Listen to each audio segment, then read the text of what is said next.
Hey guys, thank you for coming. This is our second podcast or interview that we hold here in Platinum. So our guest here today is Andrew Berkowitz, CEO at Values Co. So let me remind you real quick what Values Co. is. Values Network is like a SocialFi enabling gamified marketing for enterprise, NGO, and media. And hopefully Andrew could tell more about this himself. So yeah, Andrew, thank you for coming. Thank you for your time.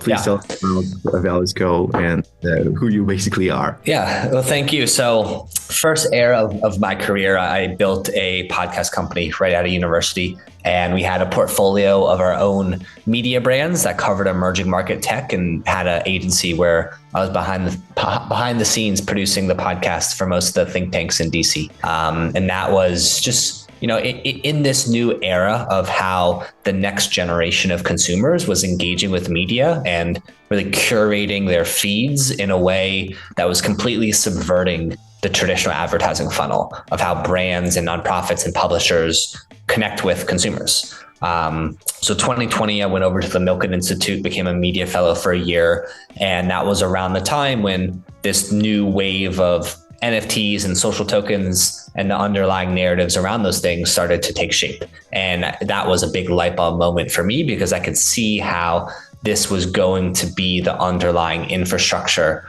for what comes next, and how these organizations are engaging consumers in a much more collaborative, co-creative way. And that was the impetus for starting Values Co. We started as more of a kind of social token for brands and nonprofits, and very quickly realized that the best way to leverage the tech is in a much more collaborative, through a much more collaborative lens. And so very quickly, our kind of product market fit and iterations took us to this point where we started to launch gamified campaigns for brands that co-created some type of goal with users and integrated a coalition of nonprofits, publishers, and creators that are a part of that campaign. And so that's where we really started to get our footing of this kind of coalition-driven activations that bring together tens of different organizations, creators, nonprofits to do the campaign. And we can get into some examples of that, but the kind of TLDR of where we've gotten to as a company now is we had this realization that our tech was creating so much user-generated content that we should just launch our own vertical video feed in the product and become a destination and a social media platform ourselves. And that's where Values Network is at today. So in a nutshell, Values Co. is about SocialFi, gamification, decentralization.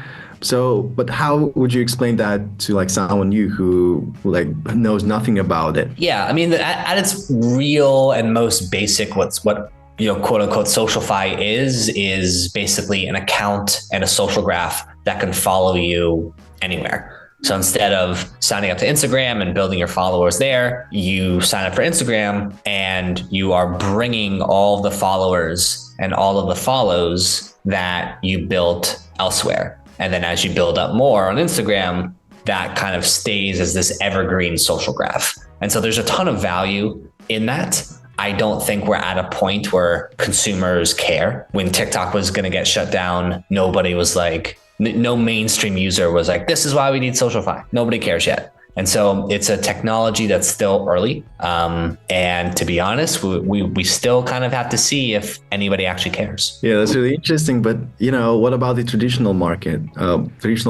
So some say that it no longer works in this area. So why is that? Yeah, I mean, it's because of the internet, honestly. I mean, we've gone through this kind of world where it was this kind of top down, you buy a television commercial, you spend money on billboards, you kind of just do these static ads that get in front of people. But now attention has become really fleeting, and all of our brains are really messed up because of all these feeds and notifications and dings and everything that is constantly being put in front of us. And so I think people just innately have started to just fully block out static ads. And whenever you're on YouTube, I would be willing to bet money that you always hit the skip button after that first 5 seconds that you could skip so you could watch the video.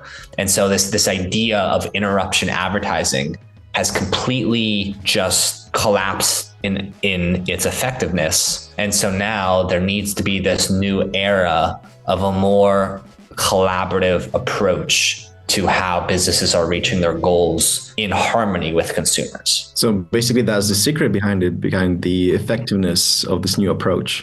Well, I think yes, I would say. I mean, the quote unquote secret of the approach that we're taking is how are you inspiring your customer to take action towards something that they care about and give them that reward, that dopamine hit for doing so. And so that's kind of this idea that we're talking about at ValuesCo of collaborative marketing. How can brands launch campaigns for their customers around things that they truly care about so that they can get their customers' attention, get their customer talking about the campaign, and all of that attention and amplified reach ladders back to the brand in the end. Because, often brands love to talk about like values, but, behind that is just like PR basically. So how do you tell who genuinely wants to make a difference and who's just riding the hype train?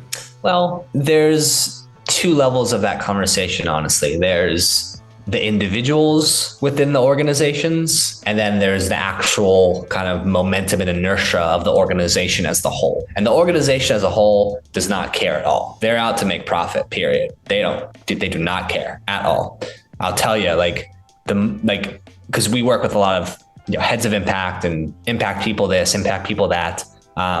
It's almost impossible for these people to get budget approved to do anything. And on the marketing side of the equation, nobody actually cares. Nobody cares. I think they want to do good in the world, but there's still this kind of very self-interest energy present in the corporate world. And so what we've kind of gotten to at ValuesCo is like, you can't go in and pitch impact. You can't pitch, we're going to make the world better, because they actually don't care.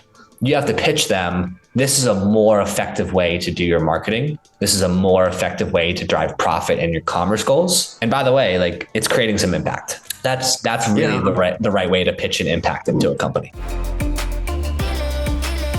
I'm asking that because, while preparing for this talk, I basically read that there's a story that, you've gathered like around 800,000 people, 800,000 pounds of plastics. So for cleaning. So how did you get so many people involved in that? Yeah, I mean, so that was one specific use case. We work with a big surfing company, and they already had a program where they were engaging their customers around kind of ocean cleanups. And this was basically just kind of a gamification and reward layer on top of that. And so, I think it was just like hitting the right moment of something that a brand's customers care about. Obviously, surfers care about clean oceans. Having the right rewards, which in their case was, like discounts on surfboards, merchandise, meet and greets with celebrity surfers, tickets to surfing events, things that the consumer is actually going to care about and want to earn, as opposed to, a branded collectible, which no one has ever cared about. That's where you're going to hit a sweet spot of actually incentivizing the action. And then it becomes this flywheel, because as people are taking the action and creating content on social, then more people are seeing it. And again, if it's hitting the right theme and the right concept for the right audience, that's going to create a viral moment within that community. And that's what happened. Mm-hmm. Interesting. So now, let's talk Web3 now. You really mentioned like Web3, even though like ValuesCo runs on blockchain apparently. So why do you downplay that aspect? Well, it's not that we downplayed it. We very much leaned into the social token Web3 narrative back when we started in 2021. The quote unquote problem is like, we've been trying to build a real company with revenue and real clients, not just like a token price go up thing. And so when FTX happened, Web3 became dead on arrival. Any mention of Web3 in our decks, any mention of blockchain or Web3 or tokens on a call, it's basically the instant kill of the deal. It was a disaster. Yeah. And that was the case for like a year and a half, 2 years afterwards. And so we were kind of forced to really focus on what's the value prop outside of Web3 and kind of like adjust the messaging away from that. And we found a ton of product market fit with this idea of introducing gamification into your marketing spend. And it doesn't matter if it's on the blockchain, because there's a core value prop that transcends Web3 or the blockchain. But now we're in this position where we have some interesting product market fit on that angle, on the kind of B2B to C angle. And now that blockchain is back in vogue and people are interested again, we have the ability to now kind of combine this B2B to C mainstream user go-to-market with a crypto native go-to-market and kind of merge them together on top of our SocialFi network. And so super excited about our positioning, and we'll be having some more crypto native product go-to-market stuff coming out over the next few weeks with Aptos. Well, that's really cool, but why Solana? Why do you explain that decision, choosing Solana? How is that looking to you? Yeah. Yeah, well, so we used to be on Solana. We're actually built on Aptos right now, and the reason for that, I think Solana is a good chain for kind of deeply crypto native projects like DeFi and all the kind of buzzwords of Web3. But in terms of being a cultural fit for what we are doing, I don't think that was the case. And there were some certain aspects of being on Solana, like having to seed every single wallet with about 30 cents worth of Solana to activate it. That was just kind of making the unit economics of the app not really make sense. And so that's partly why we came over to Aptos. We felt like it was a better cultural fit for what we're doing. And it made more sense in terms of the unit economics of building on top of the chain. But they've been a great partner for us. They have a lot of interesting kind of Web2 publisher partnerships and networks. And many ways Aptos is the chain that I was always looking for, but it didn't exist back when I started. I'm just asking that because there are lots of, different kind of projects, let's put it mildly, in Web3, some of them full of scams. So how do you prove that your project is legitimate? I guess, a lot of the quote unquote scams in Web3, it's this kind of long drawn out storytelling that happens over the course of like maybe 6 months or a year, 2 months, where it's just like building up hype.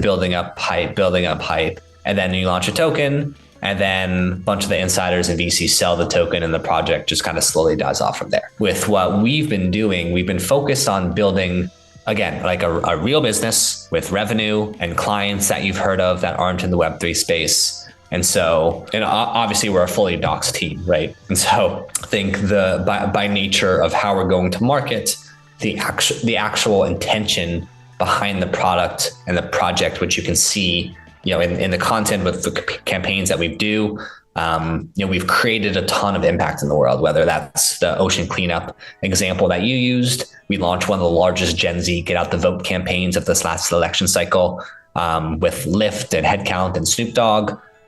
We've done campaigns around mental health, around climate. We did a big SDG campaign with the UN. And so, well, that's cool. I also heard that there are like contacts, between you with like Times and Jude, Allbirds. So what do they gain from Web3? Yeah. Well, that's actually, there's two different questions baked in there, because there's what do they gain of working with us, and then what did they gain from Web3? Time was actually super early to Web3. They made, really? I don't know the exact number. They launched NFTs back in the day when NFTs were a thing. They did like maybe 5 million, maybe a little less in revenue in selling those NFTs. And that community timepieces is still super active. And so, Web3 is kind of this like fleeting narrative chasing that, there's NFTs, and then there's meme coins, and then there's DeFi, then there's RWA, and now everyone's talking about AI agents, but now we're back to social tokens because of Trump coin. And so I think a lot of these kind of more Web2 traditional brands, they're looking to kind of capitalize on a hot narrative in the moment, because that's what marketing is, right? You capture the attention, blah, blah, blah. I think that after the big NFT boom and bust, a ton of these Web2 brands are super like not interested in Web3, because none of those projects actually survived. They just be following trends. Yeah. And so it's actually hard to say what some of these brands are going to get from Web3. But consumer engagement is definitely an important pillar. It's just a question of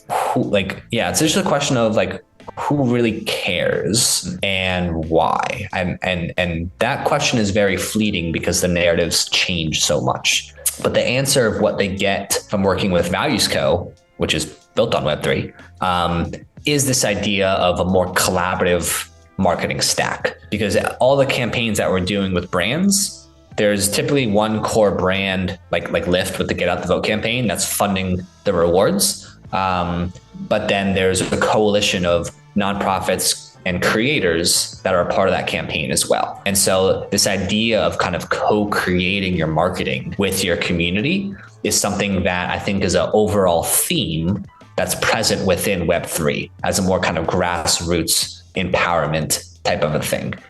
So all the campaigns that we're doing with our clients, we see typically 5 to 9 times the marketing reach relative to the marketing spend. And that happens through the incentivized user-generated content and the amplification of the message of the campaign through all the partners that come in. Because typically we'll have 5 to 15 nonprofits that are a part of a single campaign with a brand. And then that amplifies the campaign all through the tentacles of all their different communities. And so, yeah. Wow, that's kind of cool. Yeah. But was there a moment, maybe the personal question, so was there a moment when you thought that Values Co. might fail, wouldn't take off? So what crises did you face? I mean, that's basically the whole existence of a startup during the first couple of years. Like, it's hard to not think that this, you're obviously, as your job as a CEO is to hold this kind of like positive frame no matter what, and show up with that to the team. So they feel the positive presence, they feel calm despite the fucking, I don't know if I can curse here, despite the chaos and just the negative, okay. There's so much to hold. And so, I mean, look, like this is the case with most Web3 startups during a bear market. Like it's, unless you raise a massive war chest, it's really hard to survive. And so, from the kind of point of FTX, which we were just starting a fundraise, like with that around that time, from the point of FTX till about, kind of early mid last year, it was a struggle. I mean, we only survived because we found some traction and made some revenue over the months. And that revenue was able to keep us going, make payroll, and be able to afford to kind of keep the company going. But it was extremely difficult. And it's just kind of this process when you're building through the bear without a big war chest of just kind of continuously hoping and praying and holding positivity that the bull market is going to come back sooner rather than later. And I'm glad it's back. Well, right on. Okay, so here's the question. How do you see Values Co. in 5 years? Yeah, I mean, we are like, there's two when you talk about blockchain for good, there's 2 ways to think about it. And there's one way that everybody thinks about, which is we're going to make a bunch of money and then we're going to donate to a nonprofit. We're going to make a bunch of money. Really? We're going to donate to a nonprofit. That's really the kind of, when you say blockchain for good, that's what people really think. But the second thing that I think is actually most important is how are we really from like the bottom up thinking about new systems and new structures and creating, kind of reinventing economic systems so that there are baked in incentives for positive action and positive behavior. Because a lot of what's happened through the Web2 era and social media, and what's completely degenerately happening in Web3, these meme coins, is it's just bringing out the worst in humans. Just like a non-internet culture does not bring out the best in people. I'll tell you that, especially with the Solana meme coin culture that's really taking the front. Controversial, you say, yeah. I don't think it's that controversial. I mean, like a lot of these Solana influencers, like they're openly rugging their community. They're launching a token, they're rugging it, and everyone just moves on like it didn't happen. It's like, it's a culture that I'm not really like, I don't feel like it's a very positive culture. And so with Values Co., like I want to create, and the team, we all want to create a more beautiful world where you're incentivized to do good, not just impact or good, but to meditate and to focus on your spiritual health and to focus on your physical health and to, love your parents and to, like give back to your community and to like take kind of actions that are positive in the world. And so how do we build systems where there's economic incentives baked in for those types of actions? And then how do we intentionally guide people action by action to form new habits towards a better world? So really that's the vision with ValuesCo. How can we make the world better, but not in the kind of, in my opinion, kind of tired narrative of just kind of impact, corporate ESG, sustainability. It's a much deeper thing than that's needed in the world. And so really the vision here is we have an underlying SocialFi network on top of which are tens of, and hundreds of apps that are, meditate to earn, gardening to earn, connecting people around positive things, incentivizing positive actions, creating a more beautiful meme coin that's actually, like doing good in the world. Like things like that is what we want to build and the ecosystem we're looking to build out here. Well, Andrew, it's been a pleasure talking to you. I have just one closing question. So maybe you can provide a short answer to that. So if you had like one tweet to explain SocialFi matters, what would you say? It's really important that we as humans are reclaiming our sovereignty, or honestly claiming it for the first time in this kind of digital age. And SocialFi provides the core underlying infrastructure to take the first step in the right direction. Wow, that's kind of neat. Really interesting. Andrew, it was a pleasure talking to you. Thank you for your time. Guys, you watching, we had a talk with Andrew Berkowitz, CEO at ValuesCo. So feel free to get all the contact details in the description or where you can see that. So yeah, Andrew, wishing you best of luck. See you next time. Cheers. Thank you.